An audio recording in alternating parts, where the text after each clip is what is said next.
semuanya, perkenalkan nama saya Ryan Muhammad Hafiz dengan NIM 102042400137 yang hari ini akan menjelaskan tugas pendahuluan pada praktikum ini. Nah, pada tas 1 pertanyaannya adalah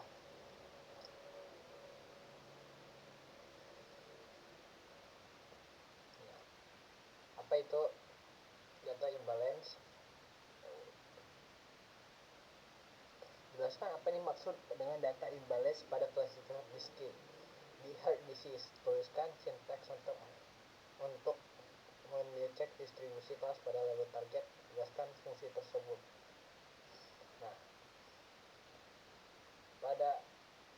pada penjelasannya adalah data imbalance adalah ketidakseimbangan data terjadi ketika jumlah sampel pada kelas target tidak proporsional dan salah satu kelas lebih mendominasi dibandingkan kelas lainnya. Jika klasifikasi pada penyakit ketidakseimbangan terjadi jika pasien sehat terlalu jauh lebih banyak dibanding pasien yang sakit.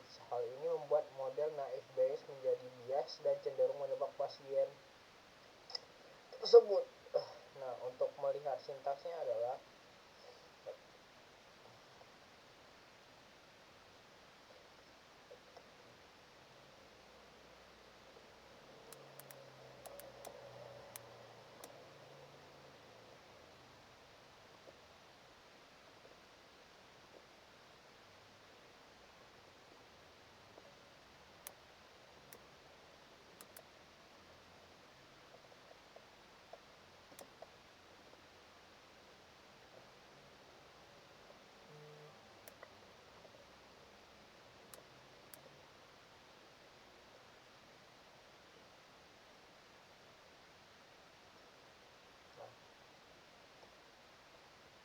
fungsi sintaksnya digunakan untuk menghitung frekuensi dan soal kemunculan setiap kategori unik pada kolom label agar kita tahu persis seberapa jomplang perbandingan distribusi antar kelasnya. Nah, soal kedua, apa yang dimaksud dengan random undersampling? Tuliskan sintaks untuk memisahkan kelas mayoritas dan minoritas, melakukan undersampling, menggabungkan kembali dataset hasil balancing, jelaskan fungsi tersebut. Oke, pada pertama itu ada proses random undersampling adalah teknik menyimbangkan data dengan cara menghapus baris sampelnya secara acak dari kelas mayoritas sampai jumlahnya berkurang setara dengan total kelas minoritas. Langkah ini mempercepat proses training, namun resikonya hilang informasi penting dari kelas data mayoritas yang dibuang. Cara menggunakan sintaksnya adalah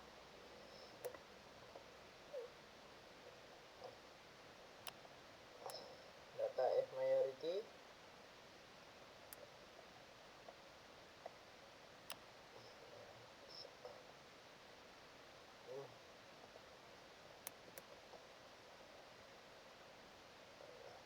untuk melihat data mayoritasnya. Terus untuk pada DF majority ini untuk memisahkan kelas mayoritas yang 0 dengan 1 atau yang target yang memiliki penyakit jantung dan tidak memiliki penyakit jantung. Nah,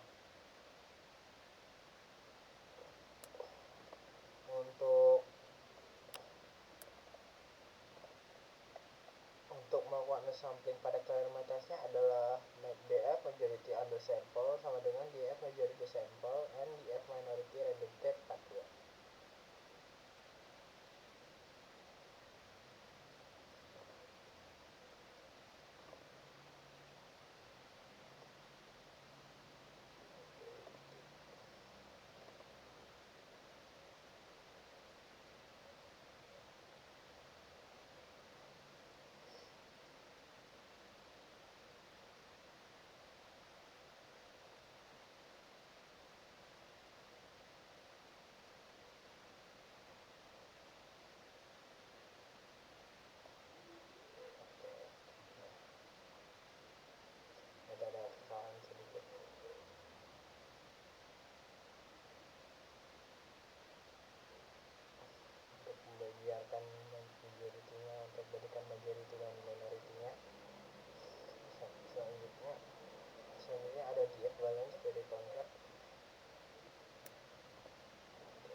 menghubungkan data kembali. Fungsi setiap proses adalah yang pertama adalah di minority itu untuk mengisolasi data pasien dan sakit ke masuk data frame terpisah agar jumlah baris bisa dimanipulasi secara mandiri.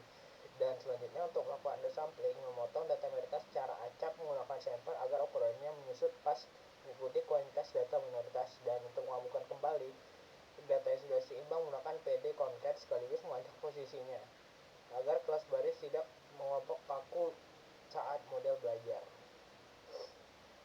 Selanjutnya ada pisahkan dataset menjadi filter X dan target Y, kemudian lakukan split data training dengan testing rasio 80-20, tuliskan sinteks dan gunakan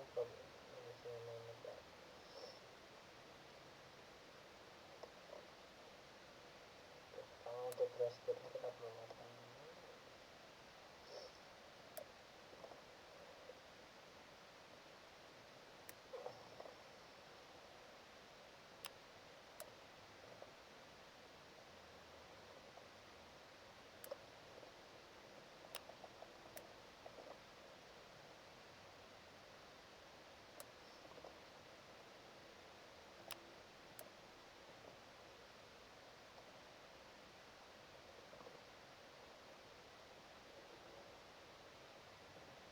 Nah, fungsi parameternya adalah pada test size 0.2 ini menentukan alokasi pembagian data di mana 20% total data disimpan untuk pengujian dan sisanya otomatis dipakai sebagai basis data training. Dan Windows Tab 42 untuk mengunci pola pengacakan baris data agar setiap kali program dijalankan ulang, komposisi pembagian data training dan testing tetap konsisten sama, memastikan sebaran rasio konsisten sama. Dan Stratify ini memastikan sebaran rasio kelas target sehat versus sakit di dalam data training tetap seimbang mengikuti proporsi dataset asli. Oke, selanjutnya yang keempat, bangun model klasifikasi menggunakan naive Bayes. Tuliskan sintaks untuk inisiasi model, training model, dan periode data testing. Jelaskan fungsi setiap proses tersebut. Oke, pertama kita untuk menggunakan naive model kita perlu import dulu.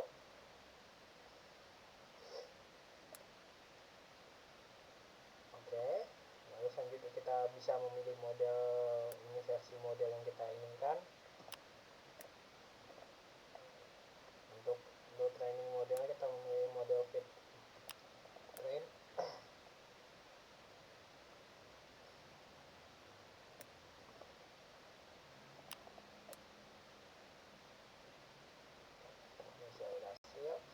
Nah, tujuan dari inisiasi model adalah membuat objek blueprint kosong dari algoritma Gaussian naive Bayes untuk siap diisi dengan kerja dasar kalkulasi probabilitas. Nah, training model, proses utama algoritma mempelajari karakteristik klinis dari ekstern dan menyetupnya pada label penyakit pada Y-trend dan prediksi data, memerintahkan model untuk yang sudah terlatih untuk menebak status kelas target pada sekumpulan data uji baru pada X-testnya. Nah, selanjutnya ada tugas 5, lakukan evaluasi menggunakan confusion matrix. Tuliskan sintaks untuk menampilkan confusion matrix yang dan menjelaskan arti true positif, negatif, false positif, dan false negatif. Kita perlu SQL import dahulu.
visualisasinya sudah bisa dilihat confusion matrixnya.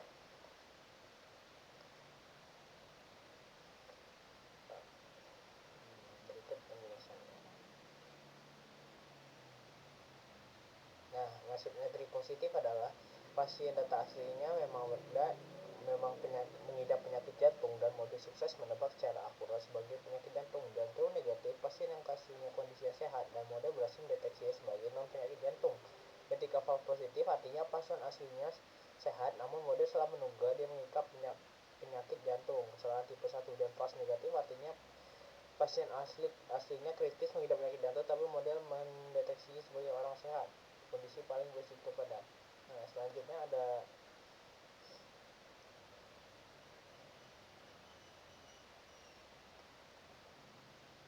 respon evaluasi menggunakan akurasi precision R2 recall dan F-score test untuk menghitung semua matriks.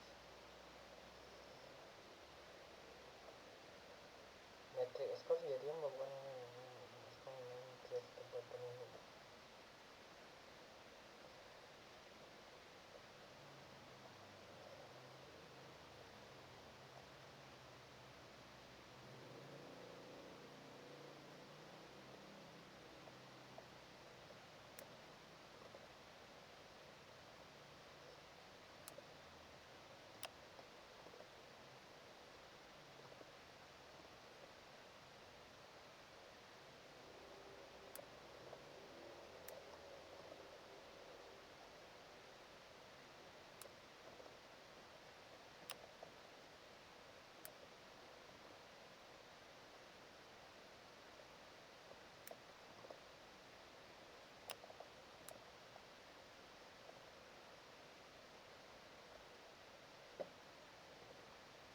Nah, fungsi dari masing-masing metrik adalah untuk akurasi, yaitu menghitung rasio ketepatan ketebakan model secara menyeluruh dan dibandingkan semua total kerugian, dan precision untuk mengukur tingkat keandalan prediksi positif dari semua pasien yang mencurigai sakit oleh model dan berapa banyak faktanya beneran sakit. Nah, recall ini untuk mengukur ketajaman model menjaring penyakit penderita di seluruh total pasien aslinya sakit jantung dan berapa banyak yang sukses terjaring dalam model.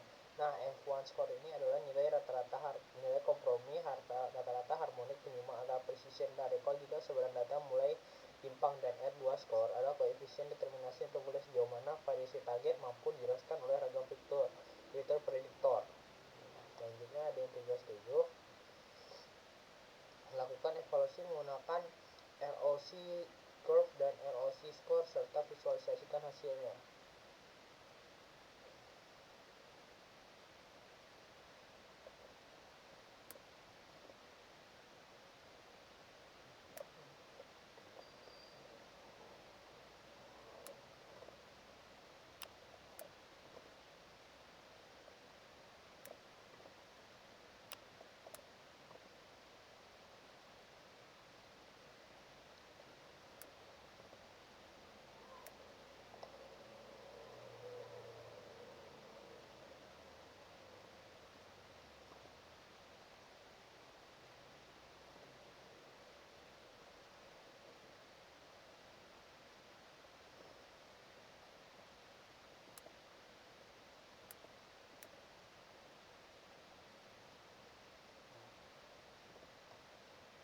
Nah, nilai interpretasinya tentang nilai AUC berada di angka 0 sehingga salah satu skor tepat 05 menyatakan bahwa model tidak berguna karena performanya setara dengan tebak acak koin. Semakin performa skor AUC mendekati batas ideal 1.0 berarti akurasi